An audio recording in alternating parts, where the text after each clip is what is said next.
अभी मैं आता हूं उस टॉपिक पे जिसपे हम लोग बातचीत कर रहे थे, आउटकम, प्रोसेस और आइडेंटिटी की।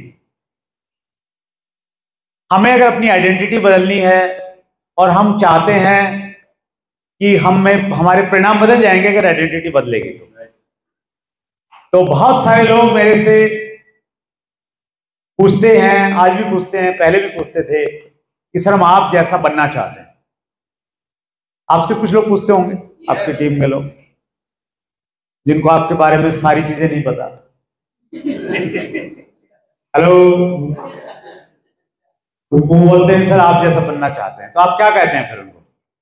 तो आप ये कहते हैं कि नहीं आप तो और भी बढ़िया बन सकते हो, अच्छे बन सकते हो, ऐसे ही बोलते हैं ना उसको, टालने के लिए। तो मैं भी ऐसे ही टालता रहा कई सालों तक कि नहीं आप तो बहुत बढ़िया कर सकते हो, नहीं बहुत अच्छा कर सकते हो। फिर मैंने एक दिन ऑनेस्टली सोचा कि यार वास्तव में अगर लोग पूछना चाहते हैं तो मैं एक बार देखूं कि मेरे अंदर में क्या क्या चीजें हैं, ताकि मैं लोगों को एक ईमानदार उत्तर दे पाऊं, टालू नहीं उनको।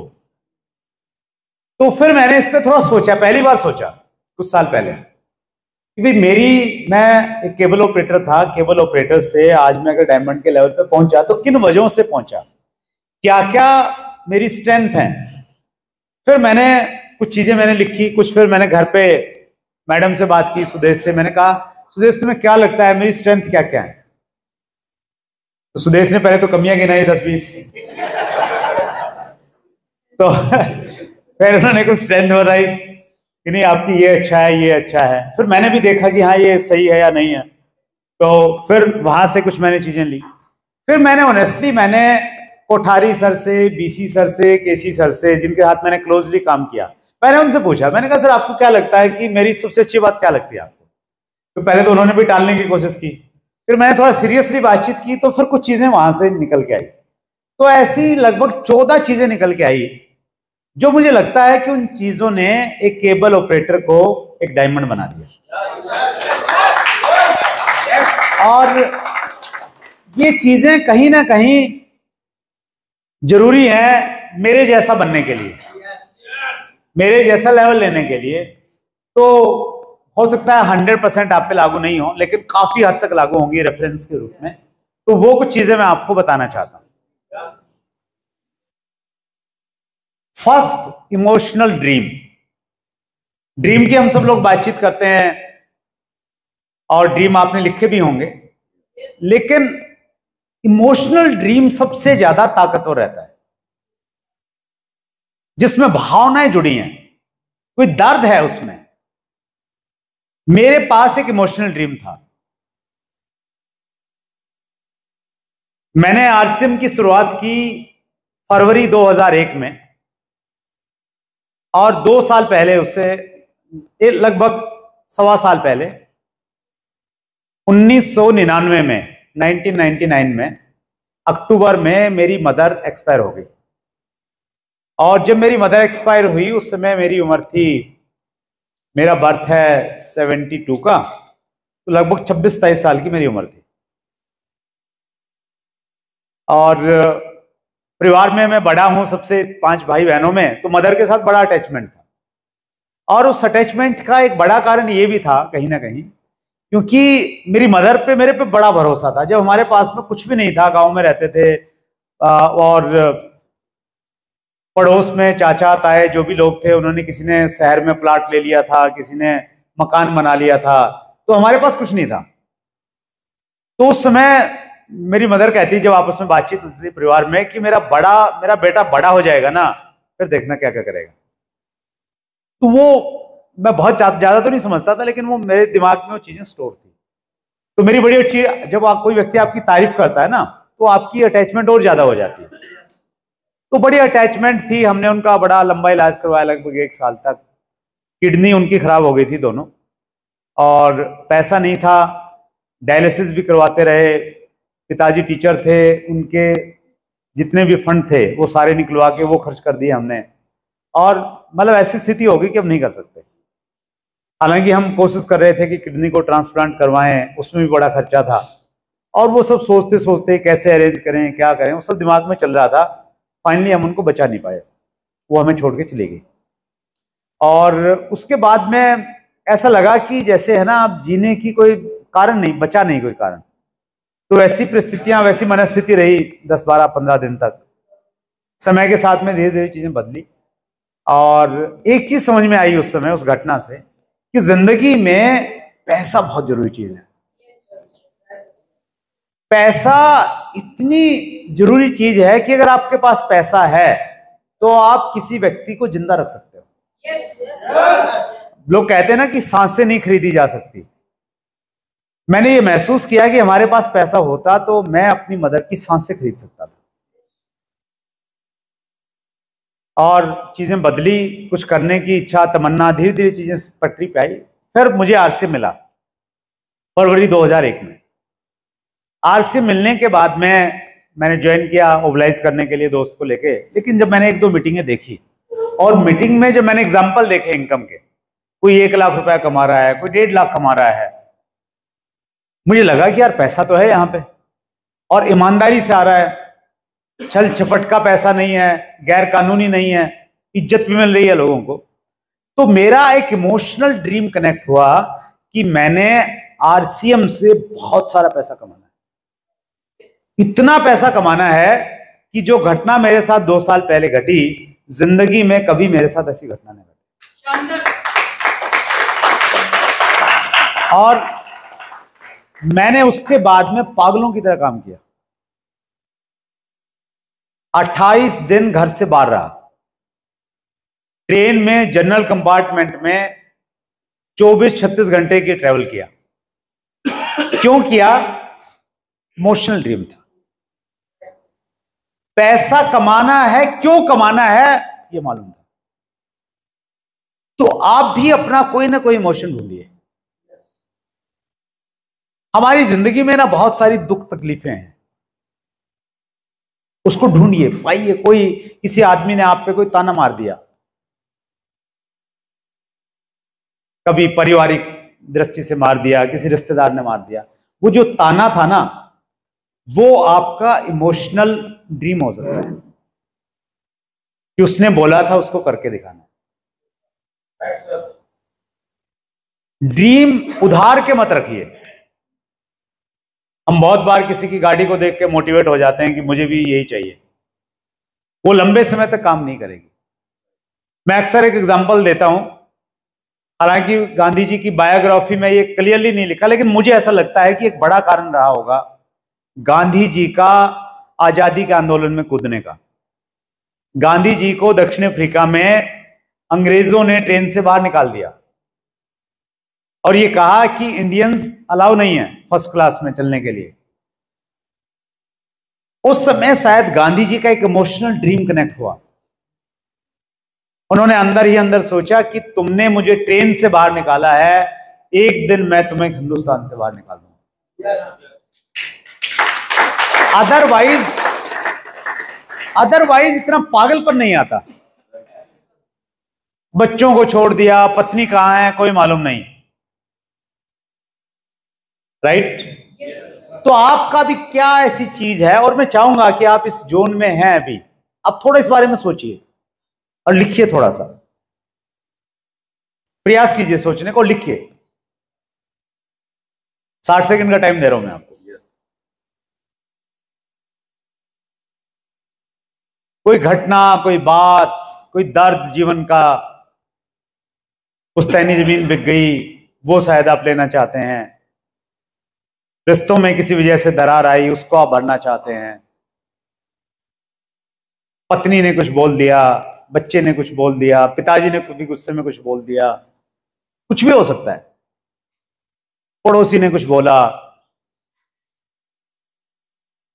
किसी ने आपके फैमिली मेंबर को कुछ ऐसा बोल दिया था जो आपको पिंच हुआ और आप उसका बताना चाहते हैं।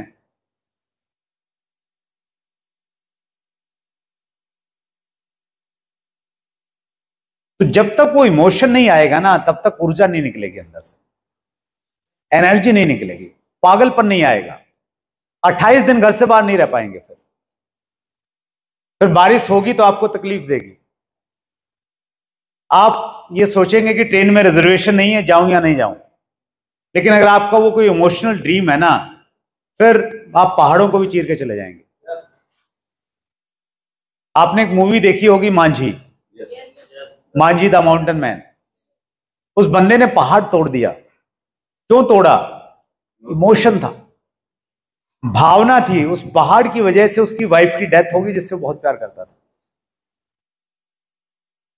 उसको लगा कि नहीं, इस पहाड़ को नहीं छोड़ूंगा मैं, इससे रास्ता बना के छोड़ूंगा। प्रशासन से बढ़ गया, सबसे, लेकिन उसने कर दिया। तो इमोशन में बहुत ताकत है कहीं ना कहीं।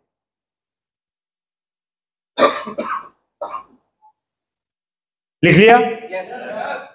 राइट। ये मेरे पास में था, ये आपके पास होगा तो ये काम करेगा आपके लिए। 100% एनर्जी ऑन बिजनेस। मैंने अपनी जितनी भी क्षमता थी वो 100% आरसीएम पे लगाई।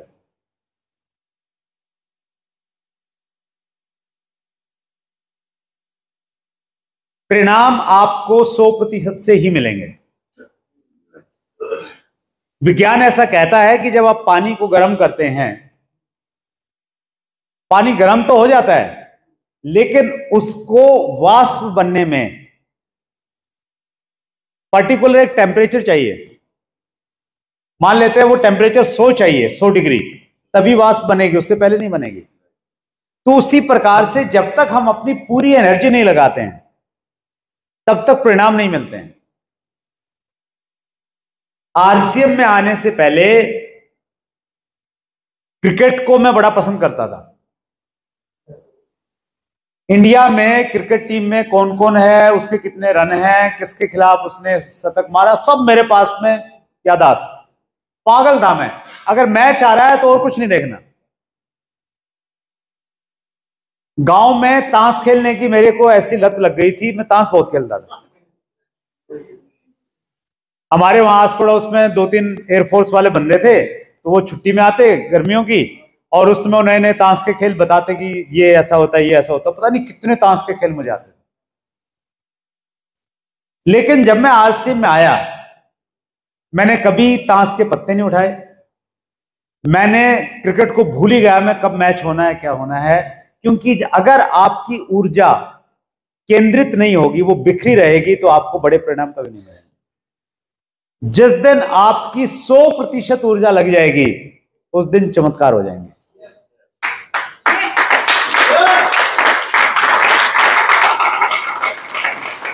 शुरुआती दिनों में मुझे बड़े अच्छे से याद है, मैंने बहुत सारे सेक्रीफाइस किए। सुदेश की तबीयत बहुत खराब रहती थी और अजीब सी बीमारी थी। अचानक बात करते करते उनकी जाड़ी बंद हो जाती, बेहोश हो जाते। आप इमेजिन करके देखिए वो घटना। मैं 500 किलोमीटर दूर हूं कहीं पे, विशाल की उम्र 4-5 साल। वो पड़ोस के घर में जाता है, पड़ोसी के यहां से फोन करता है कि पापा मम्मी को पता नहीं क्या हो गया, और मेरी 5 दिन और मीटिंगें होनी है। उस समय मैंने अपनी भावनाओं को कैसे कंट्रोल किया। 1999 में मेरी मदर एक्सपायर हुई। पिताजी को ज्यादा टाइम देना चाहिए था ताकि उनको अकेलापन थोड़ा कम हो। वो, हम जींद में रहते थे, वो गांव में रहते थे 40 किलोमीटर दूर। वहां पे उनकी ड्यूटी थी, टीचर थे। वो सैटरडे संडे ही घर आते थे हमारे पास में जींद में। सैटरडे संडे मैं घर पे कभी नहीं मिलता था उनको। 6-6 महीने हमें एक दूसरे की शक्ल देखने वो हो जाते थे। तब जाके 5 साल के बाद में फाइनेंशियल फ्रीडम मिलती है।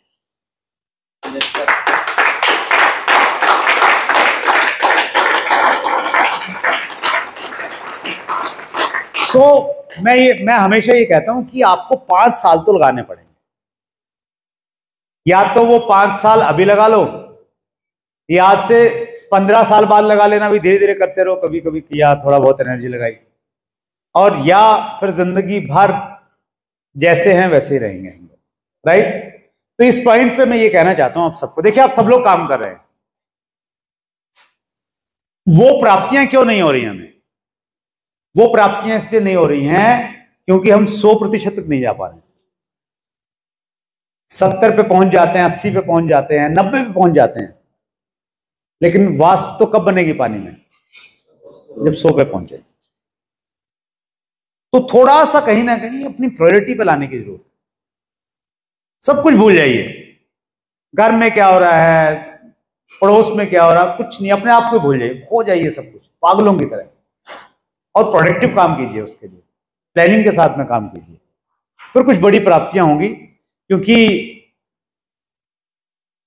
पंडित जी ने बोला है आराम कर कविता में, इश्क मांगे कदम कदम कुर्बानियां, कुछ देर को कुछ लज्जतें कुर्बान। कुछ चीजें तो कुर्बान करनी पड़ेंगी, कुछ सेक्रीफाइस करने पड़ेंगे, तभी बड़ी प्राप्तियां होंगी। तो मैंने सभी एनर्जी एक जगह लगाई, किसी कंपनी की तरफ नहीं देखा। बहुत बार हमें ना कंपनियों के बारे में जानकारी भी प्राप्त करनी होती है कि चलो कोई आ रहा है तो प्लान तो देख ही लेता हूं, क्या है, क्या चल रहा है। मैंने कुछ नहीं देखा। तो ये एक मेरी स्ट्रेंथ रही, top priority and never cancel meeting. मेरी सर्वोच्च प्राथमिकता आरसीएम रही, सबसे पहले आरसीएम, बाकी सारी चीजें बाद में। और कभी कोई मीटिंग कैंसिल नहीं की। ये परमात्मा की विशेष कृपा रही कि जो मीटिंग दे दी, चाहे वो होम मीटिंग थी, तो वो डिलीवर हुई। और जब आप ऐसी कमिटमेंट करते हैं तो फिर ऊपर वाला भी आपको सहयोग करता है। कर सकते हैं आप? yes. लर्निंग एटीट्यूड रहा हमेशा। आज भी मैं हमेशा नोट्स बनाता हूं, डायरी में लिखता हूं या मोबाइल में नोट्स बनाता हूं। मीटिंग शुरू होने से पहले हॉल में पहुंचता हूं, मीटिंग खत्म होने के बाद में निकलता हूं। बीच में कोई पानी नहीं, कोई चाय नहीं, कोई जाना नहीं। उस प्रकार से अपना प्लान करके रखता हूं कि मुझे उठना नहीं पड़े। हेलो, बहुत सारे लोग, आप देखिएगा अभी 7 जुलाई के प्रोग्राम में, मैंने देखा नहीं, विशाल ने मेरे को बताया है कि पापा ऐसा क्यों होता है कि 10% लोग बाहर ही घूमते रहते हैं मीटिंग में। मतलब हॉल में प्रोग्राम चल रहा है, आए हैं 500 किलोमीटर से, बाहर घूम रहे हैं, और एक तो नहीं 10% लोग। मतलब 10,000 लोगों का प्रोग्राम है तो 1,000 लोग तो वहीं घूम रहे हैं, कोई चाय पी रहा है, कोई पकौड़ी खा रहा है, कोई गप्पे मार रहा है, और फिर लोग कह रहे हैं सफलता नहीं मिलती। तो आपने देखना है पहले तो कहीं आप तो वैसे नहीं हो, और कहीं आप निकल नहीं जाओ कि चलो मैं ढूंढ के लाता हूं, मेरे वालों को पकड़ के लाता हूं, तो आप भी मिस कर दोगे, राइट? तो लर्निंग एटीट्यूड आपका होना चाहिए, हर किसी से सीखिए। कोठारी सर ने बोला है कि अगर आपकी सीखने की इच्छा नहीं है तो हार्वर्ड यूनिवर्सिटी का प्रोफेसर आपको कुछ नहीं सिखा सकता, और अगर आपकी सीखने की इच्छा है तो एक छोटा सा बच्चा और नाली में पड़ा हुआ शराबी आपको बहुत कुछ सिखा सकता है। तो वो लर्निंग एटीट्यूड आपका हमेशा रहना चाहिए, राइट? कल हम लोग चंडीगढ़ में थे, मैं बहुत एक्साइटेड था कि डॉक्टर कमलकांत वशिष्ठ को, उस बंदे को जिसने डायरेक्ट सेलिंग में पीएचडी किया है, जो बच्चों को पढ़ाता है, उसको 2-2.5 घंटे सुनने का मौका मिलेगा। वो पहले से ही मैं उस जोन में चला गया था, लर्निंग जोन में, और मैंने नोट्स बनाए और बहुत कुछ सीखा, राइट? तो ये मेरा पहले भी था, आज भी है। Loyalty towards product, company and upline. 3 चीजों के प्रति मेरी वफादारी शुरू से रही। प्रोडक्ट्स को लेके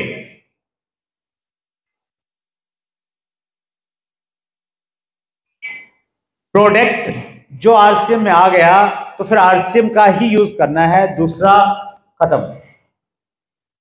पेस्ट खत्म हो गया तो 2 दिन पेस्ट नहीं किया, अगर इस्तेमाल करना है तो आरसीएम ही करना है। आरसीएम में बीच में शर्ट आना बंद हो गई थी, अब पहननी है तो आरसीएम की पहननी है। कुर्ते पजामे का कपड़ा आता था 4 मीटर, रामकृष्ण जी को याद होगा, तो 4 मीटर कुर्ते पजामे का कपड़ा लिया, उसमें से शर्टें सिलवाई और पहन लिया। हेलो, तो आपको भी कुछ ना कुछ तरीके अपनाने पड़ेंगे। आरसीएम के साड़ी सूट बहुत कम आते थे, तो मैं सुदेश से मेरी हमेशा मैं उनको बोलता था कि आप आरसीएम के पहन के चलो, थोड़ा अच्छा लगेगा, एक अच्छा मैसेज आएगा। तो एक ही कलर की साड़ी आती थी पहले, तो कई सारी आने लग गई। तो बोले कि एक ही कलर में कैसे पहनूं? मैंने कहा तुम इसकी साड़ी बना लो, इसका एक सूट सिलवा लो। उसने एक सूट सिलवाया थोड़ा डिजाइनर सा, एक गाउन सिलवा लिया, कुछ ना कुछ ऐसा क्रिएटिविटी करके, और वो कई सारी ड्रेसेस हो गई उसकी। तो आपको कुछ ना कुछ आइडियाज, कुछ ना कुछ क्रिएशंस आपको करने पड़ेंगे, राइट? तो वो मेरा रहा, प्रोडक्ट को लेके रहा, कंपनी को लेके रहा। अगर मेरे पास कोई व्यक्ति आया भी कि सर थोड़ा प्लान तो देख लो, मैं उससे हाथ जोड़ता और मैं बोलता कि सर मान लिया मैंने, आपका प्लान बहुत बढ़िया है। बोले सर ऐसा प्रोडक्ट आया है धमाका करेगा। मैंने कहा बिल्कुल धमाका करेगा, लेकिन सर मैंने तो कसम खाई है कि मैं जिंदगी भर आरसीएम के साथ में जुड़ा रहूंगा।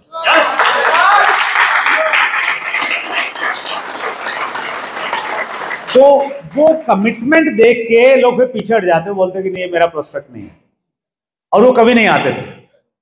तो वो कंपनी के प्रति रही, वो अपलाइन के प्रति रही। अपलाइन के प्रति अगर आपका ग्रेटिट्यूड की फीलिंग है, उनके प्रति एक अच्छी भावना है, तो फिर वो बहुत ज्यादा काम करती है। बहुत बार हमें लगता है कि अपलाइन का जो सेकंड ग्रुप जो हमारी क्रॉस लाइन रहता है, उससे हम पंगे लेते रहते हैं। कई बार हमें लगता है कि नहीं यार ये नहीं बढ़ना चाहिए। तो अगर भावना वैसी रहेगी तो फिर अपलाइन कैसे आपको सपोर्ट करेगा? तो भावना का सारा मैटर है। तो परमात्मा ने मेरी हेल्प की कि एक अच्छी भावना रही सभी के प्रति, इसलिए उसका सम्मान भी मिला, प्यार भी मिला उसी एवज में। आउट ऑफ टाउन वर्क, इस पे मैं जरूर थोड़ा बातचीत करना चाहता हूं। देखिए, अगर आपके बड़े टारगेट हैं, आप डायमंड बनना चाहते हैं, आपने कहा कि स्टार रूबी बनना चाहते हैं, तो आप अपने शहर से, अपने आसपास से बड़ा वॉल्यूम नहीं कर सकते। बीसी सर कहते हैं कि आपकी जो जन्मभूमि है वो आपको रोजी रोटी दे सकती है, लेकिन कामयाबी नहीं दे सकती। Hello, yes sir. आपको कामयाबी चाहिए? कामयाबी के लिए आपको बाहर जाना पड़ेगा, अपना घर छोड़ना पड़ेगा। हमारे देश में जिन लोगों को बड़ा सम्मान मिला है, वो सारे के सारे वो लोग हैं जो बाहर गए। जैसे जितने भी बड़े व्यापारी हैं वो सारे, जैसे मारवाड़ी एक कम्युनिटी है, मारवाड़ पर्टिकुलर एक एरिया है राजस्थान का, 2-3 डिस्ट्रिक्ट आते हैं। तो वो मारवाड़ी लोग, चूंकि वहां पे पानी नहीं था, फसलें नहीं होती थी, तो उनकी मजबूरी थी वो बाहर निकले, और बाहर निकले तो बाहर की मिट्टी ने उनको कामयाब बना दिया। साउथ में चले जाइए आप, चेन्नई में एक पूरा का पूरा एरिया मारवाड़ियों का है और वो बिजनेस को लीड कर रहे हैं। आप नॉर्थ ईस्ट में चले जाइए, वहां पे ज्यादा जो बड़े बिजनेस हैं वो सारे के सारे मारवाड़ी लोगों के हाथों में। तो आप जब घर से बाहर निकलते हैं, बाहर जाते हैं, एक तो ज्यादा डिसिप्लिन रहते हैं, ज्यादा आप मेहनत भी करते हैं, बहुत सारे उसके बेनिफिट हैं कहीं ना कहीं। तो अगर आपको बड़ा बिजनेस करना है तो आपको घर से बाहर निकलना पड़ेगा। तैयार है निकलने के लिए? 2 तरीके से आप बाहर जाइए। एक तरीका हो सकता है कि आपकी टीम बाहर चली गई है, आप उसको फॉलो करते हुए बाहर जाएं। मैंने दोनों तरीकों पे काम किया। पहले तरीके पे काम किया मैंने शुरुआत में, एक फौजी साहब ने बिजनेस को ज्वाइन किया, जगत सिंह फौजी छुट्टी में आए थे, किसी ने उनको आरसीएम का किट दे दिया, और फौजी साहब इतने दीवाने हुए आरसीएम के, वो 2 महीने घर नहीं टिके, सारे रिश्तेदारों को ज्वाइन करवा दिया उन्होंने। और उसी जोन में वो वापस जा रहे थे, फुल एक्साइटेड। वापसी में ट्रेन में जब टीटी चेक करने के लिए आया तो उन्होंने बोला कि टिकट तो बाद में चेक करना है, पहले मेरे पास बैठे खास बात बताता हूं। तो टीटी को प्लान बता दिया उन्होंने। और जब एक्साइटमेंट आपका रहता है ना, selling is transfer of enthusiasm, तो उन्होंने इतने एंथुजियाज्म से प्लान दिखाया फौजी आदमी ने, टीटी बड़े मतलब क्या बोलेंगे हम, बड़े सातिर तो मैं नहीं कहूंगा, लेकिन बड़े एक्सपीरियंस होते हैं, बहुत सारे लोग उनको मिलते रहते हैं, लेकिन उस एक्साइटमेंट की वजह से टीटी साहब ने ज्वाइन कर लिया। और ज्वाइन करने के बाद में टीटी साहब को उन्होंने बोला कि देखो मैं तो अभी चला जाऊंगा बॉर्डर पे, बांग्लादेश बॉर्डर पे उनकी ड्यूटी थी, बीएसएफ में थे, और ये मेरे अपलाइन है, ये इनका नंबर है, इनसे बात कर लेना। तो वो टीटी साहब का मेरे पास फोन आया, जी मैं मालदा टाउन वेस्ट बंगाल से बोल रहा हूँ, और एक फौजी मिले थे मेरे को, जगत सिंह जी, उन्होंने मेरे को ज्वाइन करवाया है और मैं यहाँ काम करना चाहता हूँ, आप आओ। मैंने कहा जी आप कहाँ हो? बोले जी मैं वेस्ट बंगाल मालदा टाउन। मैंने ये कहाँ पड़ता है? बोले जी वहाँ पड़ता है। मैंने कहा जी कैसे आऊँ? बोले जी ट्रेन से आओ। टीटी थे तो बोले ये ट्रेन जाती है ब्रह्मपुत्र मेल, दिल्ली से 9 बजे चलती है। तो मैं पहली बार मालदा टाउन गया, तो मैंने फॉलो किया, जहाँ मेरा बिजनेस गया मैं उस स्टेशन पे गया, और वहां जाने के बाद मैंने काम किया, मेहनत किया, लगातार वहां जाता रहा, और लगभग 20 करोड़ रुपए महीने का वॉल्यूम उस ग्रुप से आता है मुझे। तो एक तो तरीका ये है, आपकी टीमें जहां गई हुई हैं उनको ढूंढो और वहां पे जाके आप काम करना स्टार्ट करो। मैंने जगत सिंह फौजी जी के भरोसे नहीं रहा मैं, और बीच में बहुत सारे लोग थे। बहुत बार है ना, बीच में सोचते हैं कि यार अच्छा एक बार मैं चला गया, अब तू जा, फिर अब तू जा, बीच में जो प्लान ना सबकी ड्यूटी लगा देते हैं। तो ड्यूटी लगाने से ना तो रिश्ते बनते हैं अच्छे से, और वो सारा का सारा गड़बड़ हो जाता है। जो मालदा टाउन वाली टीम है, उनकी अपलाइन में मालूम कौन कौन आते हैं? उनकी अपलाइन में जगत सिंह फौजी थे, बीच में कई सारे लोग थे, वो नहीं है। उनके अलावा जिनको आप जानते हैं अच्छे से, उनमें एक आते हैं विजयपाल विरोधिया जी, एक आते हैं राकेश शर्मा जी, 2 बड़े लीडर हैं। पहले 1 साल मैंने किसी को नहीं भेजा, पहले 1 साल लगातार मैं गया, ताकि मैंने लोगों से मेरे एक बार रिश्ते बन जाए। और जब वहां पे रॉयल्टी आ गई, फिर मैंने पहली बार विजय विरोधिया जी को बोला, मैंने कहा अब आपने जाना है। ग्राउंड बना के जब तैयार हो गया था, और उसके बाद में फिर राकेश शर्मा जी को मैंने वहां पे इंट्रोड्यूस किया। तो आपको भी पेन लेके अगर आप बड़ा काम करना चाहते हैं, तो आपने ग्राउंड पे जाके इंडिविजुअली काम करना पड़ेगा, समझना पड़ेगा लोगों के कल्चर को, व्यवहार को, रिश्ते बनाने पड़ेंगे, क्योंकि रिश्ता बन जाता है ना तो फिर बंदा बिजनेस नहीं छोड़ता। कर सकते हैं ऐसा? दूसरा तरीका यह है कि आप सोचें आपने बिजनेस कहां करना है। आप डिसाइड करें कि मैंने बिजनेस करना है बॉम्बे, या मैंने बिजनेस करना है, और कौन सा शहर है हमारा, लखनऊ करना, कहीं पे भी आप सोचें। उस पहले हमारे यहाँ पे आसिम टाइम्स आता था फिजिकली, अभी तो ऑनलाइन मिल जाता है आपको। तो रामकिशन जी को और सुनील जी को आइडिया होगा, उसमें आसिम टाइम्स में एक तो पिकअप सेंटर के वो आते थे, अपने नंबर्स आते थे, और मीटिंगें आती थी। सेंटर भी ज्यादा नहीं थे और मीटिंग भी ज्यादा नहीं होती थी इंडिया लेवल पे। तो वो आती थी कि भाई यहाँ पे मीटिंगें हैं, ये व्यक्ति जा रहा है, और ये सेंटर्स हैं, हरियाणा है तो हरियाणा में ये नंबर दिए हुए। मैं जब भी वो आसिम टाइम्स हर महीने आता था, वो टूल का काम करता था, तो मैं देखता यार इसमें साउथ का न तो कोई स्टेशन है, ना कोई मीटिंग हो रही है। तमिलनाडु इतना बड़ा नक्शे में देखते हैं, बहुत बड़ा है, कोई मीटिंग नहीं है। केरला है, कर्नाटका है, आंध्रा है, कोई मीटिंग नहीं है, कोई सेंटर नहीं है। तो हमेशा मेरे जहन में ये था कि आरसीएम का जिस प्रकार का प्रोडक्ट है, तो वहां इस प्रोडक्ट को लोग पसंद करेंगे, तो ये तय है ये बिजनेस वहां भी जाएगा। लेकिन आज नहीं है, जो शुरुआत करेगा उसको उसका एडवांटेज मिलेगा, जो शुरुआत करेगा एडवांटेज मिलेगा। ये मैं देख चुका था, क्योंकि मैंने पंजाब में शुरू किया, तो पंजाब में ज्यादा मेरा बिजनेस हो गया था। मैं मालदा टाउन में किया था, मालदा टाउन के आसपास में जितने सेंटर थे वो मैक्सिमम मेरी टीम से थे, तो मुझे लगा कि ये स्थिति वहां पे भी होगी। अब समस्या ये थी कि वहां मैं किसी को जानता नहीं, लेकिन बार बार सोचता था कि यार साउथ में बिजनेस करना है, साउथ में करना है। तो ऐसे ढूंढते ढूंढते मुझे मालूम चला कि जब मैं केबल टीवी का बिजनेस करता था, उस समय जो हमें एम्पलीफायर और केबल की तारें सप्लाई करता था, जो सेल्स का एक बंदा था देवेंद्र अरोड़ा, उसकी ट्रांसफर हैदराबाद हो गई है। तो किसी ने बोला यार देवेंद्र हैदराबाद चला गया, तो मैंने उसका नंबर ढूंढा, तो मैंने उसको मैंने कॉल किया, मैंने कहा देवेंद्र भाई क्या हाल चाल? बोले ठीक ठाक। कैसे फ़ोन किया? मैंने कहा मैं हैदराबाद एक बार आना चाहता हूँ, कुछ काम है, मिलेंगे और आरसीएम करेंगे। तो बोले नहीं नहीं, यहाँ कोई नहीं करेगा आरसीएम, यहाँ तो वो बड़ा अलग ही बंदा था। तो बोलता नहीं नहीं, यहाँ के लोग तो ऐसे हैं वैसे हैं, बड़ा उल्टा पुल्टा बोलता था। तो एपी की, आंध्र प्रदेश की उसने अलग ही फुल फॉर्म बना रखी थी, वो बताऊंगा तो मैं ठीक नहीं रहेगा। तो बनी नहीं बात। तो फिर मैंने 2-3 महीने बाद फिर फोन किया, मैंने कहा यार हैदराबाद में घूमना चाहता हूँ, सुना कई सारी बड़ी अच्छी अच्छी चीजें। बोले हाँ घूमने के लिए बढ़िया, आ जा। तो मैं ऐसे करके हैदराबाद गया। और पहली बार जब मैं हैदराबाद गया, मुझे अच्छे से याद है, मैंने कलकत्ता से ट्रेन पकड़ी और कलकत्ता से सिकंदराबाद एक ट्रेन चलती थी सर, वो छोटी मीटर गेज वाली, वो इतनी धीरे चलती थी कि आप उतर के पानी पी के वापस चढ़ जाओ उसमें, और इतनी स्लो स्लो चलती थी। तो वो ट्रेन ने पता नहीं 48 घंटे या 50 घंटे कितने लिए मुझे कलकत्ता से सिकंदराबाद पहुंचाने में।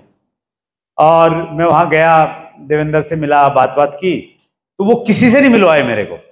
मैंने बोला यार ये जो तेरा मकान मालिक है इससे मिलवा दे। तो फाइनली वो छत पे घूम रहा था, तो मैं ही जाके उससे मिल लिया। मैंने कहा मैं देवेंद्र का दोस्त हूँ, ऐसे ऐसे करके। तो मैं उससे मिला, बातचीत की उससे। हिंदी की थोड़ा इश्यू था, लेकिन फिर भी टूटी फूटी बातचीत की। और मैंने उसको थोड़ा बताया, मैंने कहा ऐसा ऐसा सेंटर है। बोले ठीक है जी मैं कर लूंगा। तो तैयार हो गया। तो बोले क्या करना पड़ेगा? मैंने कहा एक किट आती है। बोले हाँ किट भेज दो मेरे पास में। एक मैं लेके गया था तो मैंने उसको दे दी। मैंने कहा पैसे? बोले अभी तो नहीं है, अगली बार दे दूंगा। तो उधार में मैंने किट दे दी। फिर वो बोला यार मैंने कई सारे लोगों को तैयार कर लिया, तो वो किट लेने के लिए तैयार है, किट कहाँ से लाऊं? मैंने कहा जी किट तो यहाँ पे तो है नहीं। तो पहले हमारे यहाँ एक सिस्टम रहता था जिसको हम बोलते थे आरडी, रीजनल डिस्ट्रीब्यूटरशिप। तो उसका नियम ये रहता था कि आप 20 किट के पैसे, लगभग 1500 की किट आती थी, तो 30,000 के आसपास शायद अमाउंट बनता था। तो एक वो पैसा कंपनी के खाते में डालते और कंपनी वो किट हमें भेज देती थी। तो मैंने कंपनी के खाते में पैसे डाले, हैदराबाद का एड्रेस दिया, वो 20 किट वहां पे चली गई। और फिर मैं गया, मैंने कहा यार 20 लोग जुड़ गए, अब तो कुछ ना कुछ बढ़िया होगा। तो वहां पे मैंने बोला यार वो पैसे वैसे दे दो मेरे। बोले जी पैसे तो अगली बार देंगे। तो वो 20 के 20 किट के पैसे भी उधार है, वहां पे फंसी हुई है मेरी। एक के भी वापस नहीं आए। और 1 साल में लगातार गया वहां पे, जब तक देवेंद्र की वहां तक ट्रांसफर नहीं हुई, मैं लगातार हैदराबाद गया।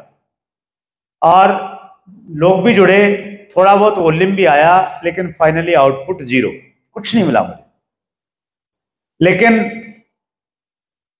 सतीश पंडित जी ने एक जगह बोला है कि अगर आप पूर्व में बोओगे तो पश्चिम में काटोगे, लेकिन बोना जरूरी है। दिमाग में फिर भी यही था कि नहीं यार साउथ में करना, साउथ में करना है। तो ऐसे करते करते गुड़गांव लक्की रहा मेरे लिए। बस स्टैंड के सामने एक स्वीट शॉप थी सर, कौन सी थी? नहीं, मिठाई की दुकान होती थी बस स्टैंड के बिल्कुल। Shriram sweets, Shriram sweets, yes yes yes, Shriram sweets में हम रेगुलर मीटिंग करते थे। तो श्रीराम स्वीट्स में मीटिंग थी, 2005-06 के आसपास की बात कर रहा हूं मैं आपसे। तो उस समय ऐसे मीटिंग खत्म हुई, बाद में कुछ लोग मिलते हैं, तो एक बंदा मिला मेरे को। तो उन्होंने बोला जी ये मेरे रिश्तेदार हैं। तो मैंने उनसे बातचीत की, मैंने कहा जी क्या नाम है? बोले जी मेरा नाम शमशेर सिंह है। और मैंने कहा क्या करते हो? बोले जी मैं एयरफोर्स में हूँ, यहीं पे स्टेशन पे उसकी ड्यूटी थी। तो मैंने कहा जी फौजी तो बहुत बढ़िया काम करते हैं, आप तो करो, गुड़गांव में अच्छा काम होगा। बोले नहीं जी मैं तो कर ही नहीं सकता। मैंने कहा जी क्यों नहीं कर सकते? बोले जी मेरी ट्रांसफर हो गई है बेंगलोर, अगले महीने बेंगलोर जा रहा हूं मैं। तो मैं तो अंदर अंदर मैंने कहा बंदा मिल गया। तो मैंने कहा जी आप रहते कहाँ हो? बोले जी ये पीछे राजीव कॉलोनी है, इसमें रहता हूँ मैं, राजीव नगर ऐसा कुछ है, राजीव चौक के पास में। तो बोले जी वहां रहता हूं मैं। मैंने कहा जी चाय पीने चलना है आपके साथ में, आप रुको यहाँ पे। तो उनके साथ में मैं चाय पीने गया। तो वो जाके अपना खातेदारी में लग गए, चाय पिलाऊं, बिस्किट खिलाऊं। तो मैंने कहा जी आप बैठो थोड़ा सा। तो मैं बैठा, उनकी वाइफ थी, उनको थोड़ा मैंने और अच्छे से समझाया। तो बोले जी मैं कैसे करूंगा, मैं तो जानता ही नहीं किसी को वहां पे। तो मैंने कहा आपने एक काम करना है, जो वहां पे चले जाओ, जाके वहां का लोकल नंबर जब आप लोगे मोबाइल, वो नंबर दे देना। तो पहले ना मोबाइल पे चार्जिंग लगती थी रोमिंग की, अगर आप दिल्ली जाके बाहर जाओगे ना, सुनने के पैसे लगते थे। तो लोकल नंबर लेते थे हम लोग। तो वो वहां गए, लोकल नंबर लिया। कहानी को बहुत शॉर्ट में अगर मैं बताऊं तो वहां वो गए और वहां जाने के बाद वो कुछ कर नहीं पा रहे हैं। एक दो छोटा छोटा सेंटर था, वहां पे सामान नहीं मिलता उनको। तो कोठारी सर की एक मीटिंग थी। देखिए चीजें कैसे कनेक्ट होती हैं। कोठारी सर की मीटिंग थी बेंगलोर, और बेंगलोर में कोठारी साहब ने प्रयास किया बिजनेस करने का, और इस कमिटमेंट के साथ में किया कि मैं लगातार 1 साल बेंगलोर में हर महीने मीटिंग दूंगा। और कोठारी साहब की लास्ट मीटिंग थी 12वीं मीटिंग। जैसे मैं 1 साल हैदराबाद गया तो वैसे ही कोठारी साहब लगातार 1 साल बेंगलोर गए, उनकी लास्ट मीटिंग थी। उस मीटिंग में मैंने शमशेर सिंह जी को कम से कम भी 15 फोन करे होंगे। कितने? 15। आपको मोटिवेट करने के लिए नहीं बोल रहा हूं, फैक्ट बता रहा हूं। जब मीटिंग का मालूम चला तब किया, 10 दिन पहले किया, 5 दिन पहले किया, 3 दिन पहले किया, 1 दिन पहले किया, सुबह सुबह फिर किया। मैंने कहा उठ गए, मीटिंग में जाना है? बोले हाँ जी जाना है। फिर किया, घर से निकल गए? बोले हाँ निकल गया, स्कूटर पे हूं। फिर किया, पहुंच गए? हाँ पहुंच गए। जब तक वो अंदर नहीं बैठ गए तब तक मैं उनको फॉलो करता रहा। वो एक बंदे को साथ में लेके गए थे, लक्ष्मीकांत सैनी उनका नाम था, उनको साथ में लेके गए, मीटिंग अटेंड की उन्होंने। और कोठारी साहब की लास्ट मीटिंग थी। उसके बाद कोठारी साहब बोले कि हाँ नहीं होता, मैं नहीं आऊंगा आज के बाद। और मैंने उसको पकड़ा, मैंने उनको बोला कि सर आप जिसको भी ज्वाइन करवाओ ना, मेरी फोन पे बात करवाना। तो उन्होंने एक बंदे से मेरी बातचीत करवाई, उसका नाम था AS चौहान। तो बंदे से बात करके मुझे लगा कि यार ये बड़ा पोटेंशियल बंदा है। तो मैं दिल्ली से बेंगलोर फ्लाइट में गया। बड़े महंगे टिकट आते थे उन दिनों, बिजनेस में बहुत बड़ा लेवल नहीं था। मैं गया, 2 4 5 लोगों से मिलकर आया। तो संक्षेप में मैंने बताया कि 10 करोड़ का वॉल्यूम आता है, वो बेंगलोर से शुरुआत हुआ था। तो ये जो वॉल्यूम मैंने किया, ये मैंने चाह के किया, मैं चाहता था वहां पे बिजनेस करना। तो आप भी दोनों तरीकों से काम कीजिए। पहला, जहां आपका बिजनेस जा रहा है वहां पे आप जाइए, बहुत सारे स्टेशन होंगे आपके पास में, किसी एक स्टेशन को पकड़िए। और पंडित जी एक चीज और बोलते हैं आउट ऑफ टाउन ग्रुप में कि फर्स्ट ब्रेक द स्टेशन। पहले एक स्टेशन पे बिजनेस को बिल्ड कीजिए। मालदा टाउन में हमने कैसे बिल्ड किया? मालदा टाउन को हमने बेस बनाया। मालदा टाउन के आसपास में जितनी भी ज्वाइनिंग होने लगी, हम हर महीने एक बड़ी मीटिंग मालदा टाउन में करते थे। अगर कोई व्यक्ति गुवाहाटी में ज्वाइन हो गया तो मैं गुवाहाटी नहीं गया, मैंने उस बंदे को बोला मैं गुवाहाटी चलूंगा, लेकिन पहले आप गुवाहाटी वाले बंदे को मालदा टाउन में लेके आओ। पटना में बंदा ज्वाइन हुआ, वो बोला जी पटना चलो, मैंने कहा मैं पटना चलूंगा, पहले आप पटना वाले बंदे को मालदा वाली मीटिंग में लेके आओ। कैलकाटा में ज्वाइनिंग हुई, कैलकाटा में मैंने कहा नहीं, कैलकाटा वालों को पहले मालदा टाउन में लेके आए। तो हमने बेस बनाया, 10 लोगों की मीटिंग की, 20 की मीटिंग की, 500 की मीटिंग की, 1000 की मीटिंग की, और जितनी भी लीडरशिप वहां से निकली है वो सारी की सारी लीडरशिप मालदा टाउन से निकली हुई है। तो आप भी कोई एक ऐसा स्टेशन चुनिए, उसको बेस बनाइए, वहां मीटिंग कीजिए अपने लेवल पे, छोटी छोटी मीटिंग, और उसके बाद में फिर ऑटोमेटिकली ब्लास्ट हो जाएगा आपका बिजनेस, सारे स्टेशन आपके बिल्डअप हो जाएंगे। तो अभी मैं एक चीज चाहता हूं, आप होमवर्क कीजिए साथ के साथ में। आप एक स्टेशन ऐसा लिखिए जहां पे आपका बिजनेस है और वहां पे आप फोकस करेंगे। सोच के लिखिए आपके दिमाग में जो भी आपको लग रहा है, और कोई एक स्टेशन ऐसा चुनिए, एक ऐसा एरिया चुनिए आप जहां आपका बिजनेस नहीं है और आप वहां चाहते हैं कि वहां आपका बिजनेस हो। 2 लिखने हैं आपने, 2 शहर हो सकते हैं, 2 एरिया हो सकते हैं। एक वहां जहां ऑलरेडी आपका बिजनेस है, आप वहां पे ज्यादा फोकस करेंगे। एक वो जहां आपका बिजनेस है नहीं अभी, उदाहरण के लिए आपका बिजनेस साउथ में नहीं है और आपको लगता है यार साउथ में बड़ा पोटेंशियल है, तो आप लिख सकते हैं यार साउथ में करना है। या आपको लगता है कि आपने ना वेस्ट बंगाल में करना है या कलकत्ता में करना है, पर्टिकुलर शहर भी हो सकता है, रीजन भी हो सकता है, जहां आपको लगता है वहां करना है। लिख लिया सभी ने? अब पड़ोसी को बताओ, आपके 2 स्टेशन और पड़ोसी के आप सुनो कौन कौन से। हाँ जी आशीष जी, पड़ोसी को बताओ।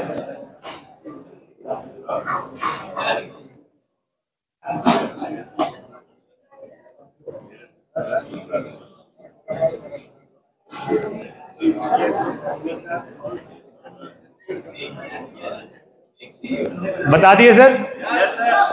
अब हाथ मिलाओ गर्मजोशी वाला पड़ोसी से और कहे कि बड़ा काम करेंगे, जोरदार गर्मी होनी चाहिए हाथ में, बड़ा काम करेंगे। That's great. एक चीज मैं और कहना चाहता हूं आपसे। अच्छा, आप में से कितने लोग हैं जो अपने आप को ये मानते हैं कि मैं लीडर हूं? मानते हैं? हाथ खड़ा है आपका ऊपर? चलिए, बहुत बढ़िया। लीडर का मतलब ये है कि आप कुछ ना कुछ नया क्रिएट करें। कोई ना कोई शहर या कोई ना कोई एरिया ऐसा होना चाहिए, ध्यान से सुनिए मेरी बात को, जिसको आप ये कहें कि ये शहर मैंने बिल्ड किया है। जैसे शमशाद जी ये कह सकते हैं कि इंदौर को मैंने बिल्ड किया है। उनको अधिकार है ये कहने का। उन्होंने एक नया एरिया चूज किया, वहां जाके उन्होंने काम किया। तो आपका भी कोई एक एरिया ऐसा हो ताकि आज नहीं, 2 साल बाद, 5 साल बाद, 10 साल बाद, जब आप अपनी टीम के अचीवर्स की ऐसी मीटिंग कर रहे होंगे, आप कह पाए कि वो जो स्टेशन है ना वो मैंने बिल्ड किया है, या मेरा उसमें बड़ा कंट्रीब्यूशन है। मालदा टाउन अगर बिल्ड हुआ, वो बेल्ट बिल्ड हुई, तो उसमें मेरा कंट्रीब्यूशन है। साउथ बिल्ड हुआ तो उसमें मेरा कंट्रीब्यूशन है। जैसे मैं कह पा रहा हूं, वैसा आप भी कहने की स्थिति में हो। हर एक व्यक्ति, वो आज स्टार के लेवल पे है, वो भी आज इमरान स्टार इमरान है, वो ये कहे कि यस ये मैंने बिल्ड किया है। और तरीका बहुत सिंपल है। आप खुद जाएंगे, अपलाइनों की ड्यूटी मत लगाइए, तू जा तू जा तू जा, खुद स्टेशन पकड़िए, ताकि आप ये कहें कि आप तब बिल्ड करने, आप तब कहने के हकदार है ना, तब जब आप वहां पे लगातार 1 साल जाएंगे। आपके रिश्ते उस प्रकार के बनेंगे लोगों के साथ। राइट सर, कर सकते हैं? तो बड़ा वॉल्यूम एक जगह से नहीं आएगा सर, और एक जगह से ज्यादा वॉल्यूम का बड़ा रिस्क रहता है। कोई एक नेगेटिविटी आई, उसकी वजह से बिजनेस वहां कोलैप्स हो जाता है। आपके पास में कोई ऑप्शन ही नहीं रहता। आपका बिजनेस फैला हुआ है, बहुत सारे एरिया में है, एक जगह कम हुआ कोई बात नहीं है, बाढ़ आ गई, कोई प्राकृतिक आपदा आ गई, आप दूसरी जगह जाके काम कीजिए, वहां से वॉल्यूम क्रिएट कर लीजिए। लर्निंग फ्रॉम इवेंट्स से मैं बहुत सीखता हूं, बहुत सीखा है, आप भी सीखिए। नोट्स बनाए हैं, 100% प्रेजेंस रही है, ये 7वां पॉइंट है। 8वां जो मेरी स्ट्रेंथ है, लीड विद एग्जाम्पल, इसमें मेरा बहुत विश्वास है। एग्जाम्पल बनिए, पहले खुद कीजिए, उसके बाद टीम को बोलिए कि आपने ये करना है। चाहे वो बाहर स्टेशन बिल्डअप करने की बात है, चाहे डायमंड क्लब करने की बात है, सुपर डायमंड क्लब करने की बात है, हर वो काम जो आप टीम से करवाना चाहते हैं, सबसे पहले आपको खुद करना है। और इसमें मेरा इतना बिलीव है लीड विद एग्जांपल में, मेरे व्हाट्सएप में मैं ये लगा के रखता हूं ताकि हमेशा इसको मैं फॉलो कर पाऊं। ये बड़ा इंपॉर्टेंट पॉइंट है। If convinced, immediately implementation. अगर मैं किसी चीज से कन्विंस हो गया, सहमत हो गया, तो मैंने उसको तुरंत किया है। ये मैं मानता हूं कि ये मेरी सबसे अच्छी एक क्वालिटी है। कुछ उदाहरण मैं इसमें देना चाहता हूं, जैसे बेसिक्स। मुझे नहीं मालूम था बेसिक्स क्या होते हैं, मुझे नहीं मालूम था काउंसलिंग क्या होती है। 2002 में मेरी टीम में सतीश पंडित जी ने ज्वाइन किया। अब पंडित जी की जो बैकग्राउंड थी वो एजुकेशन की थी, एमवे से आए थे। वहां नेटवर्क 21 एक एजुकेशन सिस्टम है बड़ा स्ट्रॉन्ग, तो उससे वो जुड़े हुए थे। चंडीगढ़ के वो लोकल होस्ट रहते थे, तो बहुत सारी जानकारी उनके पास में थी। तो ज्वाइन करने के बाद में पंडित जी मेरे पास में आए और पेपर निकाला, व्हाइट पेपर, उस पर अपना ग्रुप बनाया, स्ट्रक्चर बनाया, ए ग्रुप बी ग्रुप ऐसा करके, और उसमें नाम लिखे और वो बना के मेरे सामने रख दिया, बोले सर मेरी काउंसलिंग करो। अभी काउंसलिंग क्या होता है ये मेरी समझ में नहीं आया। अब मैं ये भी नहीं बोल सकता ये काउंसलिंग क्या होता है, तो मैंने जैसे तैसे कर उनको टाल दिया। लेकिन मैंने पहले तो उनके जाने के बाद में डिक्शनरी में देखा है काउंसलिंग क्या होता है, उसकी डेफिनेशन देखी, फिर समझ में आया कि यार ये तो पूछना पड़ेगा। तो नजदीक में मेरे केसी छावड़ा जी रहते थे दिल्ली में, मैं जींद में रहता था, तो मैंने केसी सर से मैंने फोन किया, मैंने कहा सर मैंने आपसे मिलना है, काउंसलिंग लेनी है आपसे। तो बोले क्या है, मैंने कहा काउंसलिंग लेनी है। तो बोले आ जाओ। तो मैं जींद से दिल्ली आया स्पेशल। द्वारका में रहते थे केसी सर, सेक्टर 10 में, नंदा अपार्टमेंट, मुझे अच्छे से याद है। तो वहां पे मैं गया और मैंने भी वही जो पंडित जी ने किया था, पेपर निकाला बैग से, ग्रुप बनाया, एक ग्रुप ये यहाँ पे अत्री जी हैं, यहाँ बलवान दीक्षित हैं, ऐसे करके, और मैंने कहा सर मेरी काउंसलिंग दो। अब केसी सर को थोड़ा तो आइडिया था क्योंकि वो भी एमबीए की बैकग्राउंड से थे, ब्रिट एजुकेशन सिस्टम में काम किया था।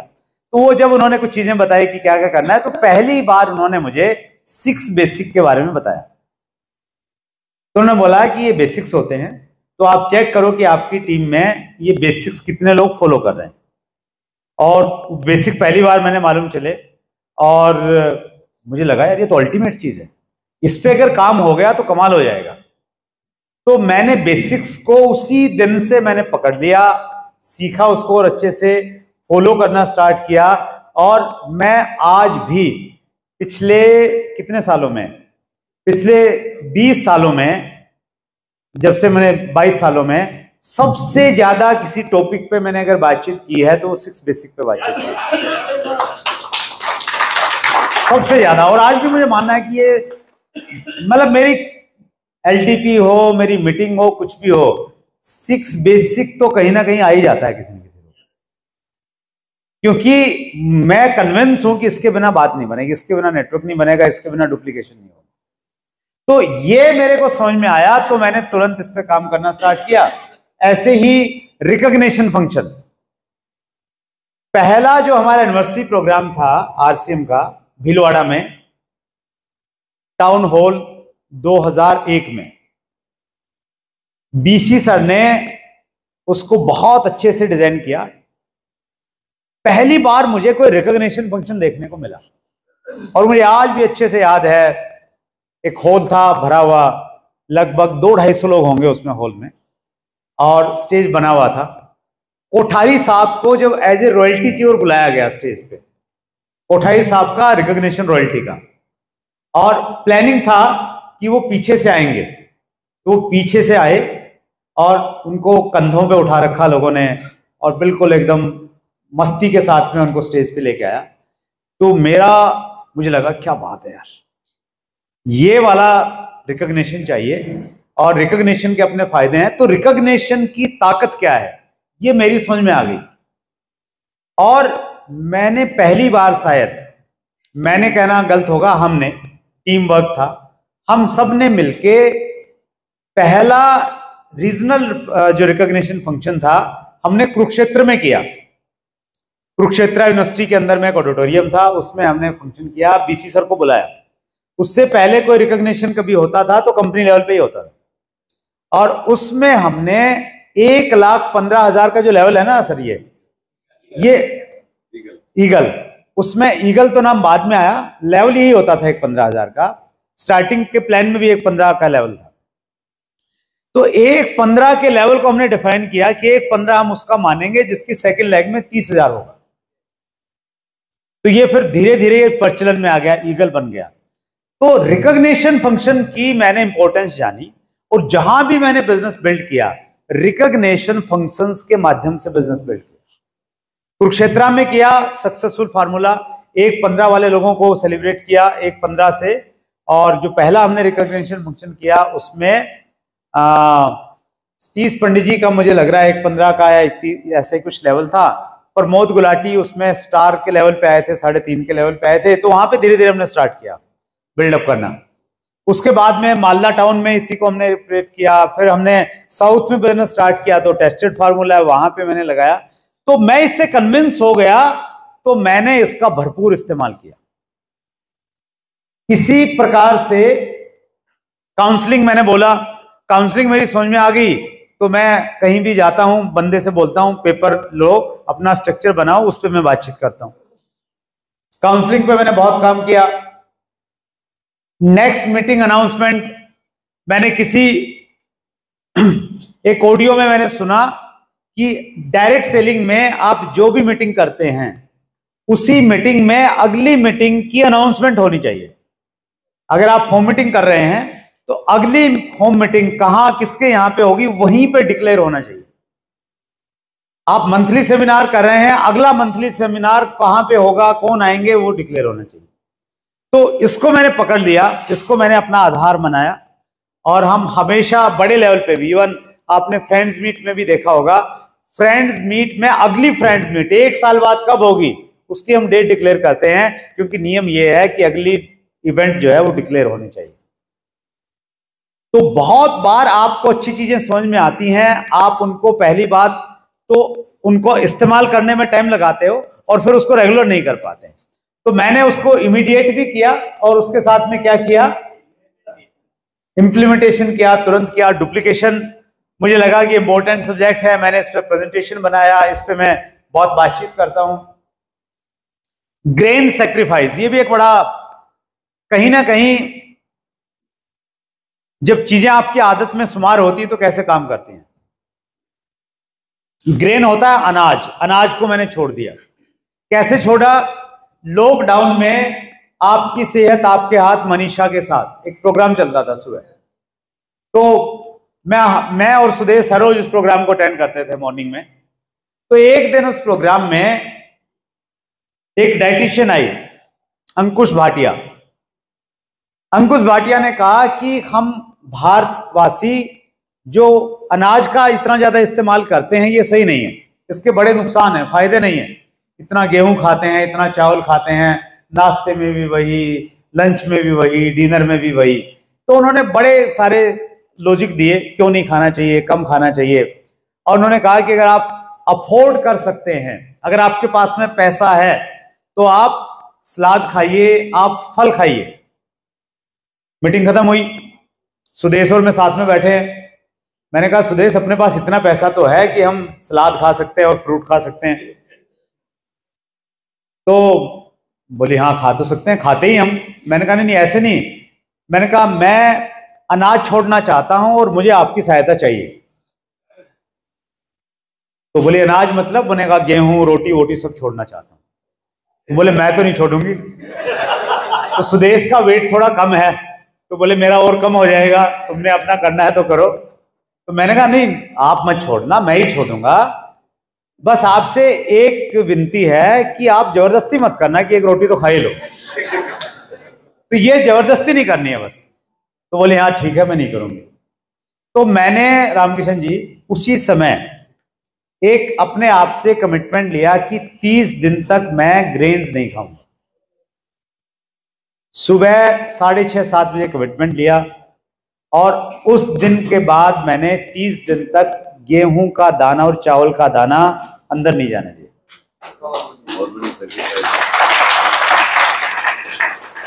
और 30 दिन ने मुझे मोटिवेशन दिया, मुझे लगा कि यार 60 दिन करते हैं।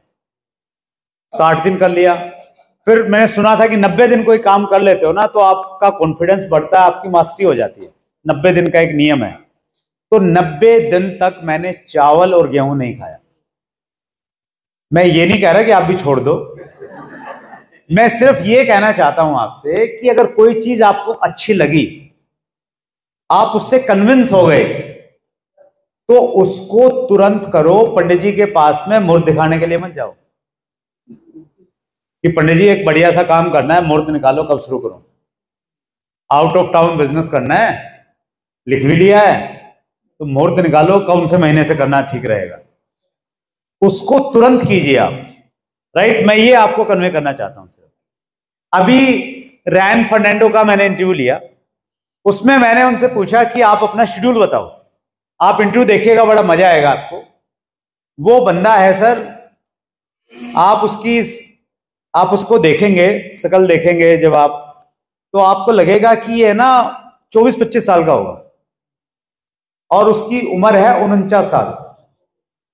हेलो, 49 साल उम्र है। उसने बताया इंसिडेंट इंटरव्यू में, बोले एक बार एयरपोर्ट में मेरे को पकड़ लिया, बोले तुम्हारी उम्र इतनी हो ही नहीं सकती, गलत है, फेक, ये तुम्हारा आधार कार्ड है। बोले बड़ा मुश्किल से मैंने उनको कन्विंस किया, अपनी वेबसाइट वगैरह दिखाई, सब कुछ दिखाया कि भाई मैं न्यूट्रिशन हूं और ये ऐसे ऐसे इसलिए ऐसा है। तो मैंने उससे पूछा, मैंने कहा आप शेड्यूल बताओ क्या खाते पीते हो। तो उसने बड़ी एक चीज बोली, उन्होंने बोला कि ठंडे पानी से नहाना ना बहुत अच्छा है, ये बहुत हेल्प करता है आपको ठंडे पानी के साथ में नहाना। तो मैं गर्म पानी से नहाता हूं। अब मुझे लगा कि यार ये बात तो सही कह रहा है, तो उसी दिन से सर मैंने ठंडे पानी से नहाना शुरू कर दिया। और अक्सर ऐसा होता है कि जिस दिन आप ये सोचो ना कि कल सुबह उठ के मैंने वॉकिंग के लिए जाना है, उसी दिन बारिश हो जाएगी सुबह। होता है ना। तो मेरे साथ भी ऐसा ही हुआ।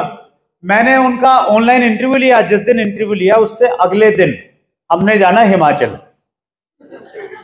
और हिमाचल में भी सिरमौर डिस्ट्रिक्ट पहाड़ पे जहां टेम्परेचर कम। अब पंगा ले लिया, अब ये भी आए कि यार ठंडे पानी में नहाएंगे तो ठंड लग जाएगी, लेकिन अगर कमिटमेंट कर दिया तो कर दिया। और वहां भी ठंडे पानी में चलो नहा लिया। आगे से आगे देखिए कैसे परिस्थितियां बनती हैं सर। तो वहां सिरमौर डिस्ट्रिक्ट में हम लोग गए, एक जगह पे वहां रुके, तो हमने वहां पूछा कि यार यहाँ पे आसपास में क्या जगह है। तो उन्होंने बोला जी यहाँ पे ना एक झरना है, वाटरफॉल है। अब मैंने कहा चलो यार चलते हैं वहां पे। वाटरफॉल पे चले गए, बच्चे सारे साथ में थे हम। वहां पे पानी, मैंने कहा पानी कहां से आ रहा है, वाटरफॉल गिर रहा नीचे। बोले जी ऊपर बर्फ गिरी हुई है, बर्फ से पानी आ रहा है नीचे। अब तन्वी और विशाल तो चले गए उसमें नहाने के लिए, मैं और सुरेश बैठे बैठे। बीसी सर ने बोला था कि अगर जिंदगी मौका दे तो दर्शक नहीं खिलाड़ी बनना चाहिए। तो बीसी सर की वो बात याद आ गई। मैंने कहा हम तो दर्शक बने बैठे हैं यहाँ पे। तो हिम्मत सी करके बिल्कुल बर्फ का पानी एकदम चिल, तो उसमें नहा लिया। तो उससे इतना कॉन्फिडेंस बनता है अभी। अब उसके बाद में फिर नहाए तो भी लगा यार बर्फ के पानी में नहा लिया तो ये क्या ठंडा पानी है। तो यहां भी मैं आपको ये कहना चाहता हूं कि अगर आप किसी चीज से कन्विंस हो जाओ ना तो उसको तुरंत करो। हमारे साथ में दिक्कत क्या है, हम करते नहीं है। हम सोचते रहते हैं कि नहीं आज नहीं कल करेंगे, कल नहीं परसों करेंगे। और कबीर जी ने लिखा है शायद, काल करे सो आज कर, आज करे सो अब, पल में पल्ले हो जाएगी, बहुरी करेगा कब। बहुरी का मतलब होता है बेवकूफ, ठीक है। तो ये मेरी एक स्ट्रेंथ है सर, मेरी एक स्ट्रेंथ है। मैं अगर किसी चीज से कन्विंस हूं तो मैं तुरंत करता हूं। आज का जो भी आपने नोट्स बना रहे हैं इसको देखिएगा अच्छे से।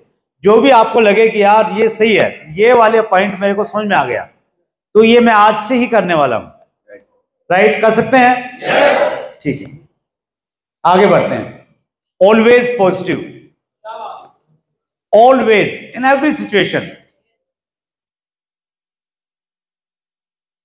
किताबों का शायद ये असर पड़ा, ये समझ में आया। मैंने शुरुआत में शिवखेड़ा जी की किताब सुनी, पढ़ी, जीत आपकी, संभवतः तो मेरी पहली किताब थी सेल्फ हेल्प की। तो उसमें एक टॉपिक आता है नजरिया, एटीट्यूड। उसमें शिवखेड़ा जी उदाहरण देते हैं एक बड़ा अच्छा नजरिए के ऊपर में, कि एक गुब्बारे वाला था, वो अक्सर मेले में गुब्बारे बेचता था। और गुब्बारे बेचने के लिए पहले वो कुछ गुब्बारों में हवा भरता, उनको हवा में छोड़ देता, और बच्चे जब उन गुब्बारों को उड़ते हुए देखते तो वो अपने माता पिता को बोलते कि मुझे भी गुब्बारा चाहिए। तो ऐसे बच्चे आते और उसकी बिक्री हो जाती। तो एक बार एक बच्चा उनके पास में आया और आकाश में कई तरह के गुब्बारे उड़ रहे थे, लाल था, नीला था, पीला था। तो वो छोटा बच्चा आया और छोटे बच्चे ने कहा कि अंकल अंकल ये काले वाला गुब्बारा भी उड़ेगा क्या?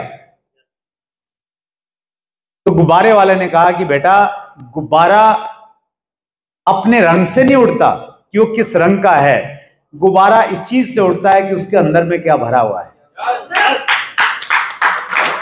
तो उसमें शिवखेड़ा जी ये कहते थे कि आपका नजरिया कैसा आपके अंदर, वो नजरिया आपको ऊंचाई पे लेके जाता है। तो कहीं ना कहीं एक चीज समझ में आ गई थी कि पॉजिटिव रहना है हर हाल में। और हमारे अपलाइन थे उस समय, बाद में उन्होंने बिजनेस छोड़ा कुछ टाइम के लिए, तो वो हमेशा मेरे को कहते थे कि भगवान ने तुम्हें किस मिट्टी से बनाया, तुम नेगेटिव नहीं होते कभी भी। मैं मतलब ऐसा बंदा था अपलाइन को पॉजिटिव करता रहता था। वो कुछ कंपनी के बारे में बोलते कि नहीं, मैंने कहा नहीं नहीं सर ऐसा नहीं है, ऐसा ठीक हो जाएगा सर, ये हो जाएगा। बोलते यार तुम कैसे बंदे हो यार, तुम नेगेटिव ही नहीं होते कभी, अपलाइन को पॉजिटिव कर रहे हो। तो ये मेरी एक स्ट्रेंथ रही है। आप कुछ भी सिचुएशन क्रिएट कर दीजिए, उसमें से मैं कुछ ना कुछ पॉजिटिव ढूंढ लूंगा। और ये मैंने महसूस किया है इंटरव्यू के दौरान, जो मैंने नजदीक लोगों से इंटरेक्शन करने का मौका मिला। सिद्धार्थ सिंह जी का एक इंटरव्यू है बड़ा अच्छा। सिद्धार्थ जी ने बोला कि जिंदगी में नजरिया ये होना चाहिए आपका, अगर सुनामी आ गई, सब कुछ आपका तबाह हो गया, तो ये नहीं सोचना है क्या तबाह हुआ, ये सोचना है क्या बच गया। जो भी बच गया उसके लिए उसका शुक्र मनाना है और खुश रहना है कि चलो ये तो बचा।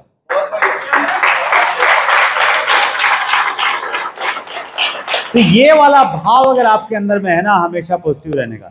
जैसे हमारी है ना टीमें कई बार इधर उधर चली जाती हैं, दूसरी कंपनी में चली गई, छोड़ के चली गई, मेरे साथ में भी ऐसा हुआ। तो इस नजरिए की वजह से मालूम मैं क्या सोचता था, मैं ये सोचता था कि यार ये जो गए हैं ना, ये सारे राहु केतु शनिचर थे, इनकी वजह से नहीं बढ़ रहा था, अब ये चले गए तो बढ़ेगा। हेलो, उनके सामने नहीं कहता था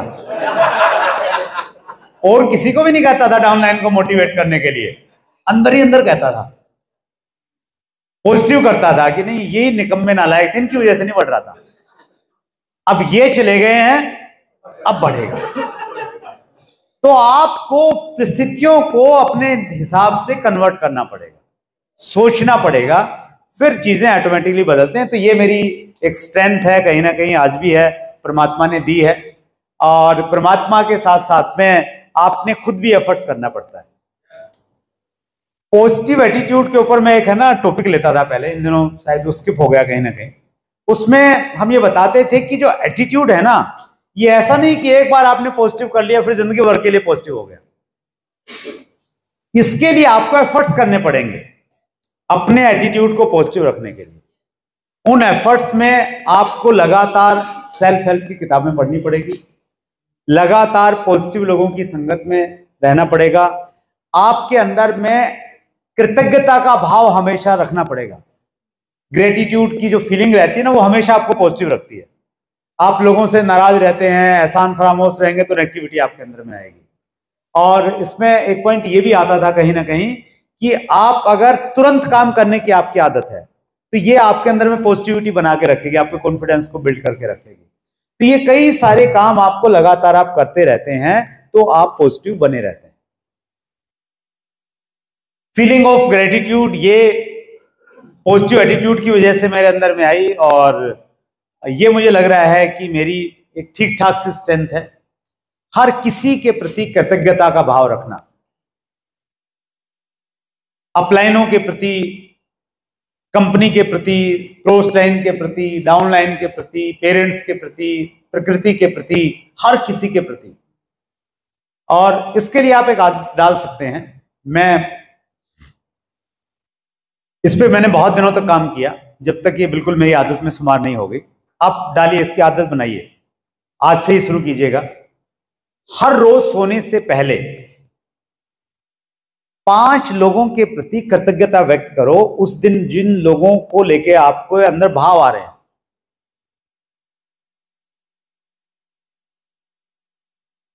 वो लिखो, डायरी में लिख लो, मोबाइल में नोट्स बना लो, उसमें लिख लो। उसको बोलते हैं ग्रेटिट्यूड जर्नल। तो ये धीरे धीरे जब आप लिखोगे ना, तो फिर ऑटोमेटिकली आप वैसे बन जाओगे।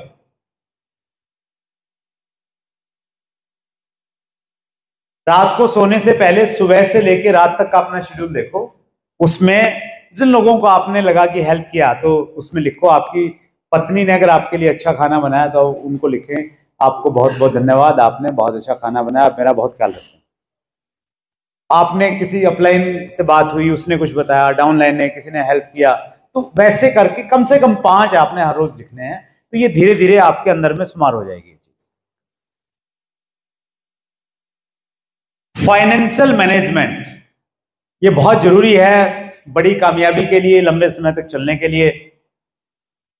मैंने शुरुआत किया, स्टार्टिंग में मेरे पास में फाइनेंशियल बड़े क्राइसिस रहे। मैं अक्सर अपनी कहानी में बताता हूं कि पहले 2 साल के बाद में जब मैंने हिसाब किताब लगाया तो मैंने ये पाया कि आरसीएम करने से मैं 2 लाख रुपए का कर्जदार हो गया था। हेलो, 2 लाख रुपए का कर्जा। एक ही उस समय ड्रीम था कि ये 2 लाख रुपए के कर्जे से मुक्ति लेनी है।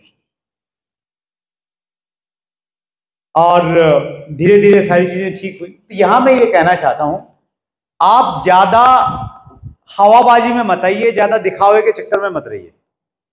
डायरेक्ट सेलिंग में, हालांकि हमारे यहां आरसीएम में दिखावे का कल्चर नहीं है, लेकिन बहुत सारी कंपनियां तो सिर्फ दिखावे से ही चलती हैं। मतलब गाड़ी घड़ा घर के सामने खड़ी करने की जगह नहीं है, लेकिन गाड़ी खड़ी करेंगे, गाड़ी लेंगे लंबी, चाहे पड़ोसी के यहां खड़ी करनी पड़े। तो वैसे वाले दिखावे में बिल्कुल मत जाइए। आप अगर, मैं बड़ी ऑनेस्टली आपसे बातचीत कर रहा हूं, मैं ट्रेन में रिजर्वेशन होता तो भी नहीं लेता था बहुत बार, क्योंकि जनरल का टिकट सस्ता मिलता था। ऐसा लगता था यार 150 रुपये बच जाएंगे। और एक लॉजिक रहता था उस समय कि ट्रेन ने तो उसी समय पहुंचना है। हेलो, रिजर्वेशन करवा के जाओगे वो गड्ढा भी वहीं पहुंचेगा और जनरल वाला भी वहीं पहुंचेगा, बस आगे पीछे के फर्क है थोड़ा सा। तो ये बड़ा अच्छा लॉजिक लगता था मुझे उस समय। 150 रुपये बच जाएंगे, बस इतना ही तो है। थोड़ा परेशानी से जाएंगे या थोड़ा आराम से जाएंगे तो 150 के बदले परेशानी लेना ठीक है, कोई बात नहीं। तो वो धीरे धीरे वैसी वैसी चीजें की, मारुति चलाई, फिर धीरे धीरे जब जरूरत आई तो फिर लग्जरी गाड़ियां ली। तो मैं आपको भी ये कहना चाहता हूं कि आप ज्यादा दिखावेबाजी में मत आइए। और कई बार है ना, बहुत सारे लोगों की आदत हो जाती है कि वो जब पैसा नहीं होता तब कंजूस तो होते हैं, जब पैसा आ जाता है वो कंजूसी फिर भी नहीं छोड़ते उनको। मतलब आ गया, अभी भी वो जनरल कंपार्टमेंट में चलेंगे। अब भी उनको अगर टीम पे मान लेते थोड़ा पैसा खर्च करना, वो बोलेंगे नहीं नहीं। तो वो छोड़ना बहुत जरूरी है एक्चुअली। मैं जब चीजें ठीक हुई तो फिर मैं जनरल कंपार्टमेंट में नहीं गया। अब मैं कहीं भी जाता हूं, अगर मैं ट्रेन में जाऊंगा तो मेरी प्रायोरिटी रहती है कि उसमें अगर फर्स्ट एसी है तो मैं फर्स्ट एसी में जाऊंगा, राइट। तो बहुत सारे लोग उससे निकल ही नहीं पाते हैं, बाहर ही नहीं आ पाते उस मोड से। तो आपको शुरुआत में अपने फाइनेंस के हिसाब से काम करना, जब आ जाए तो फिर खुल के आराम से मस्ती के साथ में आप उसको खर्च कीजिए, फिर आपको चिंता नहीं होनी चाहिए, राइट। स्पोर्ट इग्नोर्ड डिस्ट्रीब्यूटर्स, ये बड़ा टेक्निकल और बड़ा इंपॉर्टेंट पॉइंट है, आपको बड़ा बिजनेस करने में बहुत हेल्प करेगा। स्पोर्ट इग्नोर्ड डिस्ट्रीब्यूटर, वो डिस्ट्रीब्यूटर जो इग्नोर है बाय डिफॉल्ट सिस्टम में, उनको मैंने सपोर्ट किया। कैसे? उदाहरण के लिए, आप हैं ऊपर, आपके डायरेक्ट में 4 लोग हैं, उनका थोड़ा थोड़ा बिजनेस आ रहा है 20, 30, 40, 50 हजार का, और उन 4 के नीचे आपके एक बंदा टेक्निकल पे है। तो टेक्निकल को तो आप सपोर्ट कर रहे हैं, उसके नीचे टीम को कर रहे हैं, लेकिन वो जो 4 लोग हैं बीच में थोड़ा थोड़ा बिजनेस कर रहे हैं, उनको कोई सपोर्ट नहीं करता है, किसी को उनके बिजनेस की ज्यादा परवाह नहीं है, राइट। तो ऐसे लोगों को आपको सपोर्ट करना चाहिए। हो सकता है कि वो 4 जो डिस्ट्रीब्यूटर हैं वो आपकी ए लाइन में है, बी लाइन में तो फिर भी आप उनको सपोर्ट कर लेंगे क्योंकि बी लाइन है आपकी। अगर वो आपकी ए लाइन में, ए लाइन का बिजनेस मान लेते हैं आपका 10 लाख का है, बी लाइन का आपका 1 लाख का बिजनेस है, लेकिन वो जो 4 बंदे हैं 10 लाख वाले बिजनेस में, आप वहां पे हेल्प करेंगे तो ये लाइन का बढ़ेगा, उससे आपको बिजनेस की दृष्टि से ज्यादा फायदा नहीं होगा, लेकिन उसके बावजूद भी आप उनको सपोर्ट कीजिए, आप उनको हेल्प कीजिए। उससे कहीं ना कहीं एक तो मैसेज ये जाएगा आपकी टीम में कि आप जिनको लेके आए हैं उनको आप सपोर्ट करते हैं, कहीं ना कहीं ये जाएगा। और दूसरा, वो आपका बहुत ज्यादा रिगार्ड करेंगे, रिस्पेक्ट करेंगे, और कहीं ना कहीं आपको कई मायने में वो बहुत सारी हेल्प करने वाले हैं। तो मैंने क्या किया, आज भी मेरी टीम में स्पेशली जो बड़ा ग्रुप है, उस ग्रुप में ऐसे बहुत सारे लोग हैं जिनका बिजनेस था सर बहुत कम। जैसे मैं एग्जांपल देता हूं आपको, उससे शायद थोड़ा सा समझ में आएगा आपको।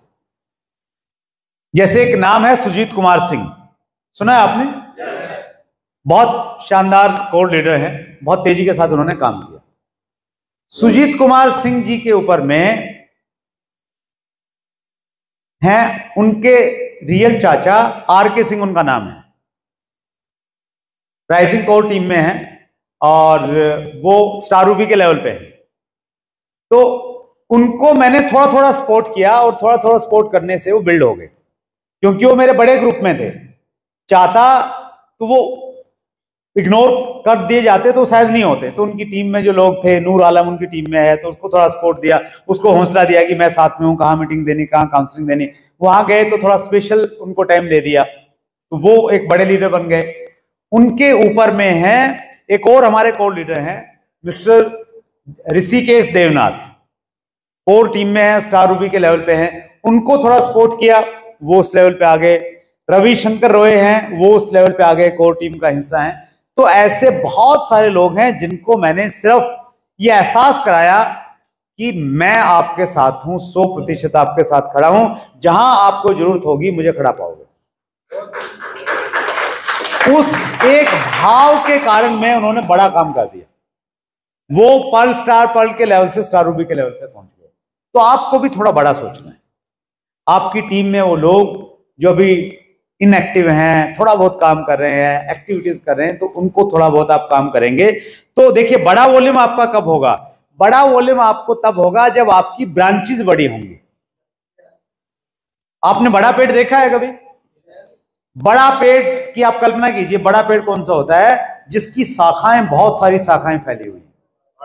बड़ का पेड़ होता है, बट वृक्ष, उसकी शाखाएं बहुत दूर दूर तक फैल जाती है, इसलिए वो बड़ा हो जाता है। तो आपको भी बड़ा वॉल्यूम तब मिलेगा जब आपकी शाखाएं बड़ी होंगी, और उन शाखाओं को पहले आपको सींचना पड़ेगा, उनको हेल्प करना पड़ेगा, उनको लगना चाहिए कि आप उनके साथ में खड़े हैं। और ये लास्ट पॉइंट है,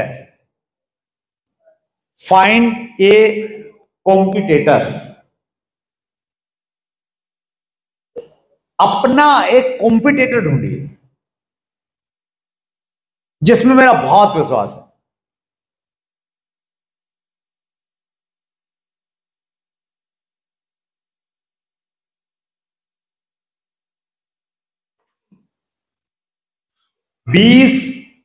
अक्टूबर 2002 भीलवाड़ा में एक प्रोग्राम, मिलन वाटिका वेन्यू, बहुत उत्साह चारों तरफ, क्योंकि वो प्रोग्राम ओपन में हो रहा था शाम के टाइम, और पहली बार आरसीएम में कपड़े के अलावा एफएमसीजी प्रोडक्ट लॉन्च होने वाले थे। 3 प्रोडक्ट वहां पे लॉन्च हुए, नहाने की साबुन, कपड़े धोने की साबुन और टूथपेस्ट। उस प्रोग्राम में मैं बहुत सारी टीम लेके गया। मुझे अच्छे से याद है उस प्रोग्राम के लिए, चूंकि मालदा टाउन बिजनेस की शुरुआत हुई थी, मैं मालदा टाउन गया, ग्राउंड लेवल पे वर्किंग की। वहां से लगभग 10 लोगों को ट्रेन में बैठा के उनकी उंगली पकड़ पकड़ के मैं भिलवाड़ा लेके आया। जींद से जो लोग आने वाले थे, अत्री जी, बलवान दीक्षित जी, उनको मैंने रिक्वेस्ट किया कि आपने, मेरा एक नया बंदा है, उसको आपने गाड़ी में जगह देनी है। और उस नए बंदे का नाम था सतीश पंडित।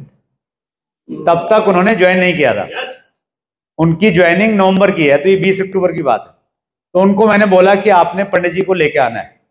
तो पंडित जी वहां से आए, मैं उनको वहां पे लेके गया, मेरी बड़ी तैयारी, टीम लेके आ रहा, बड़ा एक्साइटेड। और मुझे उम्मीद थी कि भाई मैं जींद शहर का बड़ा अचीवर, अपने एरिया का, मेरे को माइक मिलेगा, कुछ ना कुछ बोलने का मौका मिलेगा। और वहां पे मेरे को लाइन लगी ना जब अचीवर की, जो भी मेरा लेवल था, तो उसमें मेरा नंबर तीसरी लाइन में आया। इधर एक लाइन लगी हुई स्टेज पे, एक लगी हुई है, एक मेरा। और फोटो खिंचवाने के लिए अजीत जी जैसे लंबे लंबे आदमी खड़े हो गए आगे, तो मैं ऐसे निकल के ऐसे पंजों पे आके फोटो खिंचवाने की कोशिश कर रहा हूँ कि यार फोटो तो आ जाए कम से कम। तो ये मेरा लेवल था। और बड़े बड़े लोग आ रहे हैं, वो बात कर रहे हैं, मतलब राजस्थान के बड़े बड़े अचीवर थे उस समय, आज वो कहीं है नहीं, दिख नहीं रहे हमें, तो वो वाले लोग आ रहे हैं। और एक एमसी थे उसमें बोल रहे कि मैं एक आग के गोले को बुला रहा हूं, तो आग के गोले आए और पता नहीं कब निकल गए गोले।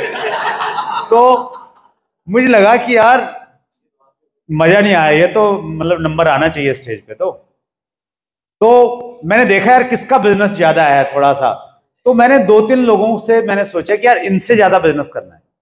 और अगले प्रोग्राम में मैंने तीसरी लाइन में नहीं रहना, मैंने कम से कम पहली लाइन में आना है, इतना वॉल्यूम मैं करूंगा। और वो एक टारगेट और एक एनर्जी लेके मैं वहां से आया। और आगे जो बड़ा प्रोग्राम था जयपुर में बिरला ऑडिटोरियम में, तो उस समय तक मैंने इतना लेवल कर लिया था कि मैं तीसरी लाइन से पहली लाइन में आ गया था। लेकिन पहली लाइन में आने का मतलब ये नहीं है कि पहली लाइन छोटी थी, उसमें 40-50 लोग खड़े थे, तो वहां तक पहुंच गया था मैं।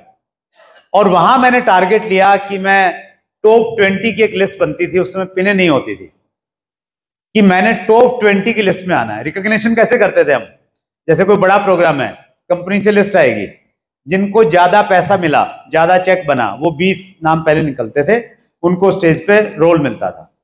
तो मुझे यह था कि 20 में आना है, फिर मैं 20 में आया, फिर मैं 10 में आया, फिर डायमंड की पिन बनी, तो मुझे लगा कि डायमंड की जो रिकॉग्निशन होगा तो पहले रिकॉग्निशन में मैंने शामिल होना है, और मैं पहुंच गया।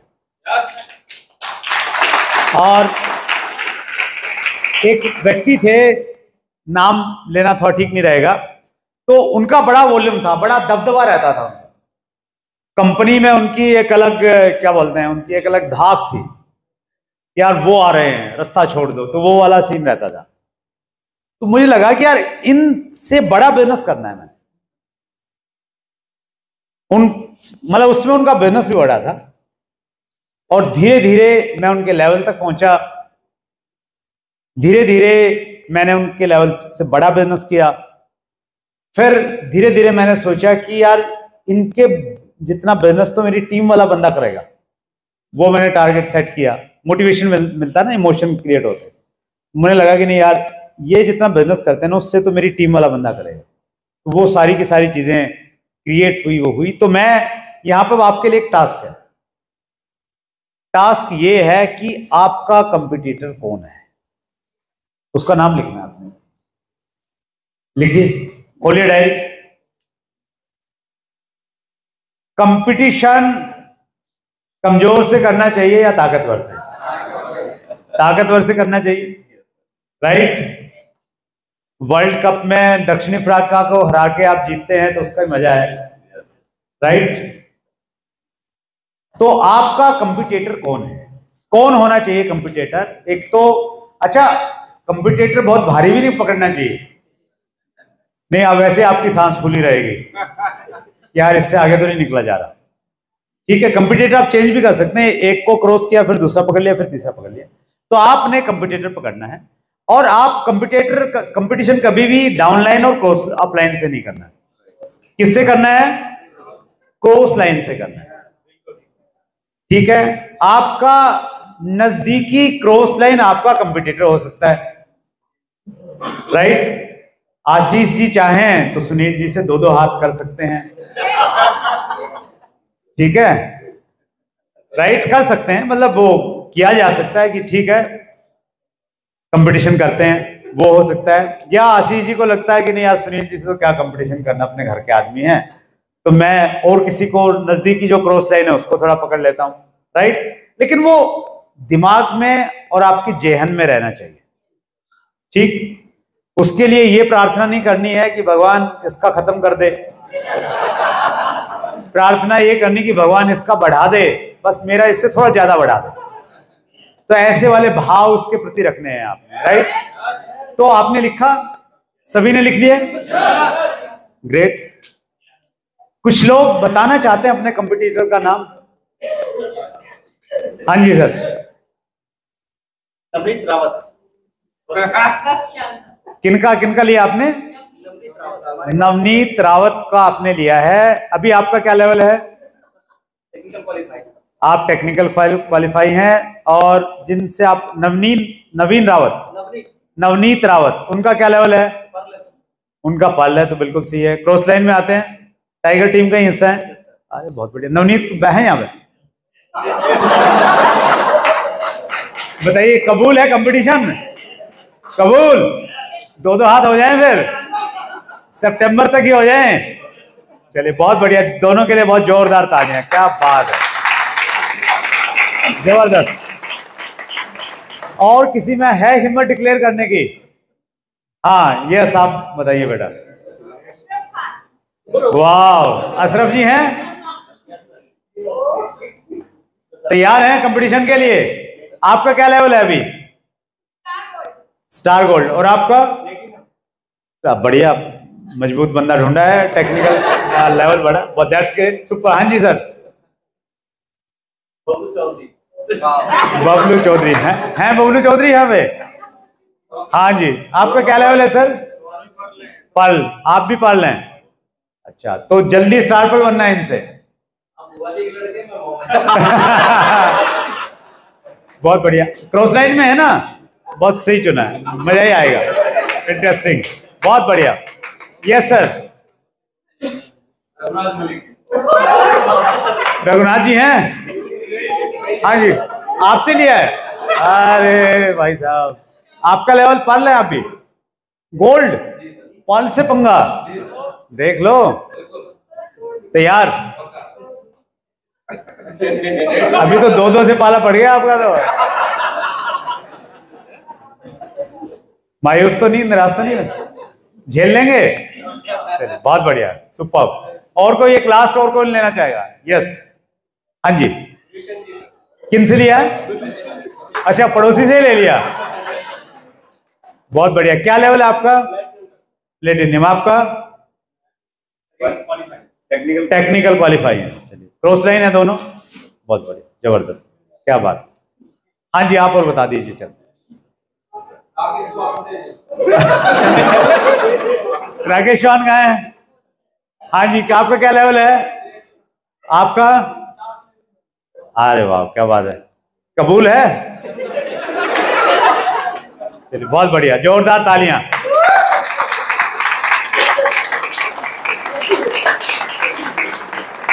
कंपटीटर, देखिए कंपटीशन का अपनी एक साइकोलॉजी है।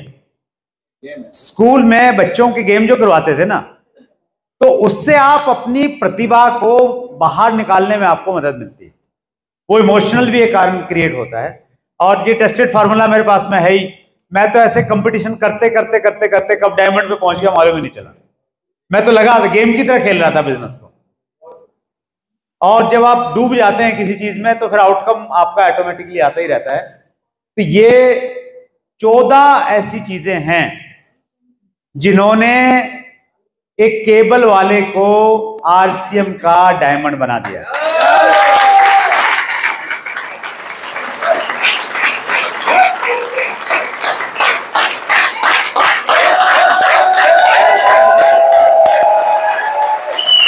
Thank you very much. और आपने भी अगर आउटकम को बदलना है, आउटकम अगर आपका डायमंड है, तो आपने पहले आइडेंटिटी पे काम करना पड़ेगा। और आपकी जो आइडेंटिटी है उसको बदल के अगर इस प्रकार की आप आइडेंटिटी लेके आ जाएंगे, तो फिर आउटकम बाय डिफॉल्ट आएगा। आपको कुछ करना नहीं पड़ेगा उसके लिए, आइडेंटिटी पे आपको काम करना है। और हालांकि मैं इस टॉपिक पे थोड़ा बातचीत करना चाह रहा था, नॉलेज और एक्शन में कैसे हमें थोड़ा सा काम करना चाहिए, लेकिन अगली बार के लिए इसको रख लेते हैं। अब मैं जो सबसे महत्वपूर्ण स्लाइड है आज की, उस पर मैं आपको लाना चाह रहा हूं। और वो स्लाइड अभी आपके सामने बिल्कुल आने ही वाली है।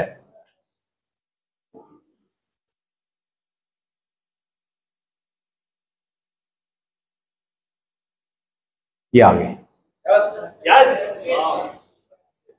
Success loves speed. सफलता को रफ्तार पसंद है। आप में से सफलता कितने लोगों को पसंद है? सबको सफलता पसंद है। और सफलता को क्या पसंद है? रफ्तार पसंद है, स्पीड पसंद है। और स्पीड के लिए 3 महीने का ट्रैक सच के आपके सामने तैयार है। जुलाई, अगस्त, सितंबर। बहुत ज्यादा रोड मैप पे मैं नहीं जाऊंगा, क्योंकि मुझे बहुत अच्छे से मालूम है कि रामकिशन सर जी जैसा रोड मैप बनाने वाले इस देश में बहुत कम हैं।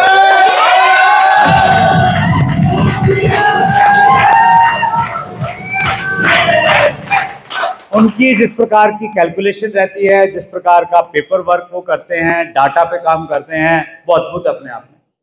तो उन्होंने ऑलरेडी वो सारी चीजें सेट की हैं। मेरे से सर की बातचीत हुई है।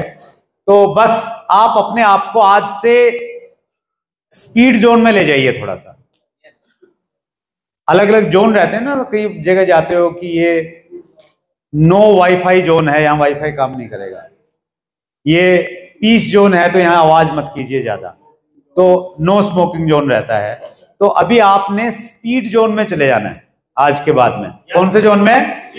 स्पीड जोन में। हर काम में थोड़ा अपनी स्पीड को बढ़ाएंगे तो फिर ऑटोमेटिकली आउटकम ऐसा होगा जैसा आप चाहते हैं। और ये लास्ट स्लाइड है जिसका आप बड़ी बेसब्री से इंतजार कर रहे हैं बहुत देर से, तो जोरदार तालियां बजा लीजिए आप।